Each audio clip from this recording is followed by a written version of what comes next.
think I like this girl. The subject is I think I like this girl, and we have Lecrae in the house. Yes, sir. So, Lecrae, I have known you for about 10 years or so now. And for the sake of the people who are watching us from wherever they are, please could you introduce yourself? Alright, my name is Isaac Achin, aka Lecrae. I'm a singer, songwriter, rapper, soon to be author, and a couple of other things. Alright. So, you're welcome to the show. Thank you very much for having me. Now, when you hear the word or the name Lecrae, what comes to my mind personally is a friend. But for some other people, when they hear the word Lecrae, it could be music. That's for those who met you rapping on stages. For other people, it could be an evangelist, and for some other people, it could be whatever.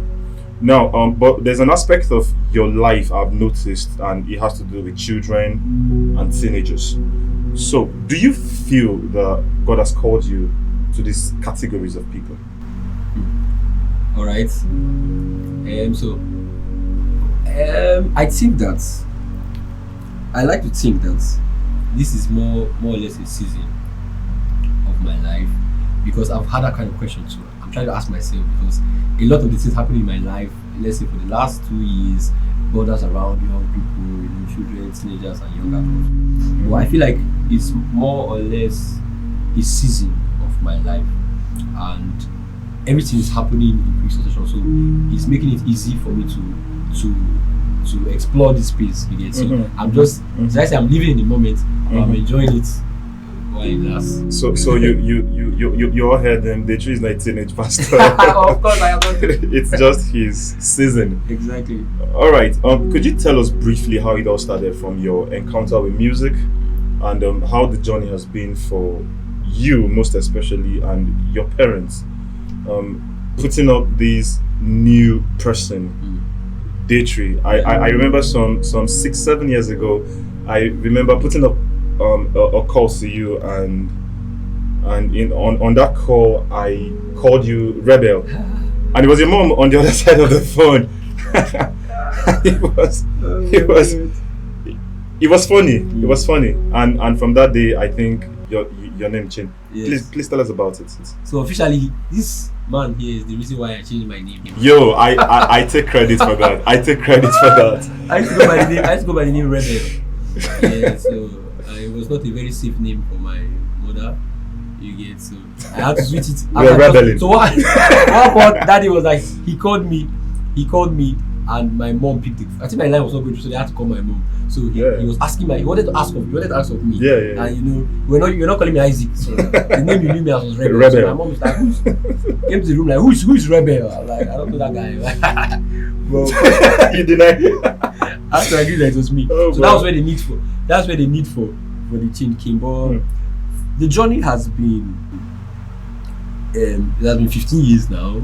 It's been a long time, and I got introduced to like music from church. I was going to like a typical Christian Pentecostal family here, and I started to play the instruments around 5-6 years, because I had somebody who was like a real influence to me at the time. Who was an instrumentalist, popular person down here in the United States, Colin Williams, and he taught me how to play the keyboard.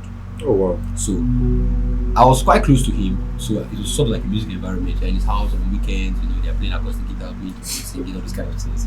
And that's how I graduated to like teens choir, I graduated to like adult choir, and it was all about typical contemporary Christian, choir music, until I attended a concert at AIK where I saw All Night and Ventricular rapping, and I just had like a real experience. Something clicked that day, and it's like I felt like I found my calling. So that's where I started to rap. So the journey has lasted the most part of my lifetime. So what was it like for your parents? Okay, so yeah. This is an interesting question, because they have always known me as a music person, but the idea of hip hop music, or let's say this genre, this style suits things. Yeah, the culture, the dress sense. I was wearing my normal sky blue and black tie, satin, you know, singing in choir, wearing tie and everything. Then all of a sudden I'm sagging a little, you know, my trouser is bigger, with the snapback, you know, trying to have like some strange haircuts and stuff. So it was a new idea that was not they were not used to. But eventually they accepted it because the fruits don't lie. Exactly. Fruits don't lie. Exactly. So without further ado, let's jump right into the waters here. You have a book titled "I Think I Like This Girl," set to be released on the 18th of May 2024. Yes, sir. Yeah. For someone who has had the privilege to read this book, and I must confess, in my opinion, there's depth to this book in all ramifications, and I would have to just give you your flowers. So please tell us what inspired this book. All right, long story, but I remember 2022, I released a song titled "I Think I Like This Girl," because I like this girl actually, and that's. Well, it's not. I think I like. It's I like this. Yes, girl. the song is "I Like This Girl." Yeah, so the book is now "I Think I Like This Girl." Oh, I like that. I had that song with Trios, who is now called Joey. Yeah. And after I did that song, I went ahead to do like an EP from the song where I had like over 7 songs. So from a song to an EP, now we have a book. Exactly. So that's the movement. So while we were preparing to release the song, I was going about like the promotion, and I asked people to send me like stories, weird stories of their experiences or young adult experiences where they fell in love or had a crush or had infatuation experiences with people. And regrettable stories particularly. It was not something very deep where I sat down to like write a song about liking girls or whatever. I don't think that's what happened. It was I just found the beats. I was 7 at the time, so my friend who I was staying with at the time had the setup and he played the drill beat and it just sounded very nice. So on the spot there I wrote my verse. It's called Joey. He sounded interested. He sent me a verse like 2 hours after the time I sent it to him. So in summary, we have a book. All right. So this 10 chapter book opens with a chapter that says, "Oya, when you get to this age, enter a relationship." And one of the things you invoked was the name of God, Alpha and Omega, I think. Yeah. That's beginning and the end, quoting you. Yes, sir. And reading it, I was asking myself, okay, how does the name of God has to do with the right timing getting into a relationship? So please, can you talk about that a little? Okay. So I explained that God is Alpha and Omega, and the idea of God being Alpha and Omega is that He's the beginning and the end, He's the start and the end, He's the first and the last. So I was kicking against the popular idea that the right time to get into a relationship is when you are ready, in quotes. And that readiness is usually that if you are financially stable, you have to be financially ready, spiritually ready. So there are some people, there are those who are financially, academical, all your allies ready, but they are not ready. They are not ready. Okay, that's because the idea of your readiness is dependent on one person, and this is the idea. This is the general idea. The marriage as a concept is God's sole idea. There are many other things that have been made, and it was God's idea, but He just gave you trees. So make clothes out of trees. But that's not the institution with marriage. For marriage, this is an institution that was bettered directly by God. And you have to get into a relationship before you get married. So the idea of relationship is factored in the idea of marriage. So if you want to understand what marriage is or marriage is about, we will need to draw bearing from the originator, the beginning, and that's where God being Alpha comes in. So what's the beginning? What was the idea of how a relationship came to be? Adam and Eve. And in summary, we see that Adam was not ready per se to get into a relationship because he did not even know that he had a need for a relationship. As a matter of fact, 5 hours or 1 hour before Eve was brought to the scene, Adam did not know that anything like that was going to happen. So he was not even in need of a woman. It was God that said it is not good for a man to be alone. So God saw a man that needed the woman and introduced the woman on the scene. So in summary, what I'm just saying is that because God is all-knowing, He knows you. He knows when it's not good for you to be alone. He knows what is good for you tackle your loneliness or your loneliness. Yeah, because Adam must have been alone for a while before that plan came in. Exactly. So it's like he made Adam. Adam was doing fine in his eyes. Then he realizes that no, this guy is not best like this. And it was him that realized. It was not Adam. It wasn't Adam. And that's why it's an idea that supposedly my position that as a young person, loneliness is not a pointer that you need somebody. Because if you are lonely and you think that because you are lonely you need somebody, you are going against the idea that it's God who's supposed to notice you. But you can be with somebody and still be lonely. Exactly. That's why if somebody's not even coming to be with you to complete you. So that's what makes you feel like as a young person that you need to find somebody that will come and make you happy, find somebody that will come and give you companionship. It's not the idea because you're not supposed to be aware that you're lonely. Because Adam did not even think of himself as a lonely person in the first place. So it was God that saw the need, gave him a woman that matched the need. And that was that to a large extent we can see that was the right time for Adam. So basically we have to go back to the drawing board, to God's timing. He's called the Alpha and the Omega for a reason. Alright, the second chapter talks largely about a woman, and you did a very beautiful job by you broke down the stages of a woman into the girl stage, the lady stage, and then the woman stage. And could you please elaborate on it quickly? Alright, so I was saying that a woman will be a girl at some point, will be a lady at some point, and will be a woman. Will eventually be a woman. When she's a girl, she's just bothered about the basic things, bothered about drama, playing, cooking with sand, that kind of thing. Yeah. She has not noticed boys. You get, she's bothered about her toys, her feminine, all that stuff. When she's a lady, she's now realizing that she's different from a man. Yeah. Men are attracted to her, they are making passes at her. And everything about her in that scene is aesthetically driven.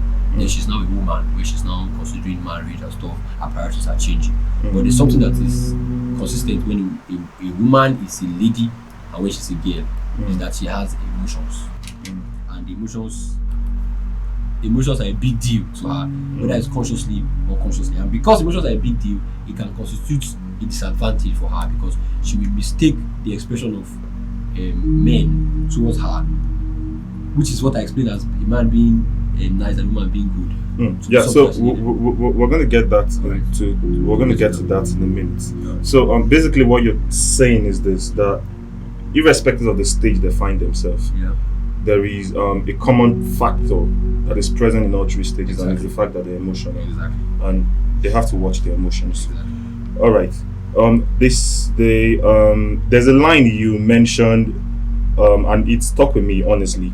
You said women will always mistake the niceness of a man for being good. So basically, not every man who is nice is good to you. So please, can you talk about it? So I define niceness as a surface level good, and I explained that a man's disposition towards kindness is what I want to call niceness. But a woman's disposition towards kindness is what I want to call goodness. Because for women it's deeper, and for men it's just at the surface. And I gave an example of parents. I talked about how a mother is good and a father is nice because a mother is concerned about her children's health, so she's telling them not to take ice cream, and the father is aware that ice cream is detrimental to these children's health. But he has been away for 1 month and he's coming back this weekend and he needs to get ice cream for himself to be happy. So he gets them ice cream. The children are more excited with the dad because he's meeting their pleasure or their just wants to buy his way in. Buy his way in and make them happy again. Their mother is mad at them that they shouldn't take. So they conclude that the mother is wicked, and the father is kind. But the idea is that the mother wants their real interest at heart, and that's what makes her good. And the father, at the same time, it's not like he hates them or he wants to spoil them, but that's his way of communicating. He just wants to meet their immediate need. Yeah, but I do feel that in some rare occasions the role play can be. Yeah, of course, it can be different. It can be definitely different. I think it's just the general rule. The general idea that women are softer. Yeah, of course they are. And their intentions are. I don't want to say their intentions are usually more sincere, but because they go deeper, so it's easier to think that they are more sincere compared to men. And it's often a good trait, Of course. Because the day woman starts being emotional, even the men will not be happy because everywhere will not be so. Yeah, in the book, that reminds me, in the book, there's a place you mentioned women, the primary role of a woman being a helper. Could you please relate that with their nature being good? Alright, so the thing is that somebody who is predominantly supposed to help you is going to be good to you. Of course, you can't So have you a help cannot- that's bad. You Yeah. cannot, yes, you cannot have a wicked helper because that would be It'd be on a long contradicting. That would be contradicting yourself. And God particularly did it like that because On this the woman's purpose. sole responsibility is supposed to come and help you. So a woman is always like this, even when she has not married. So this thing is now will now constitute a problem because she will want to show this help to all her sons. Yeah, Think about it in your always. class. The girls are kinda. I can agree, bro. I can agree. There are other situations where women can be but under the normal circumstance, if you are stuck on the road and somebody is supposed to show you concern, a woman will actually be like, "Oh, what's the problem?" You know, They are mostly compassionate. and God made it like that because they are supposed to come and help you. Their role is to help. You understand? Yeah, that's true. That was the point I was trying to communicate. All right. Based on how I'm feeling, I am not even kidding. Shit for the reason I'm considering living right by this house with a thinking. I like this girl based on how I'm feeling.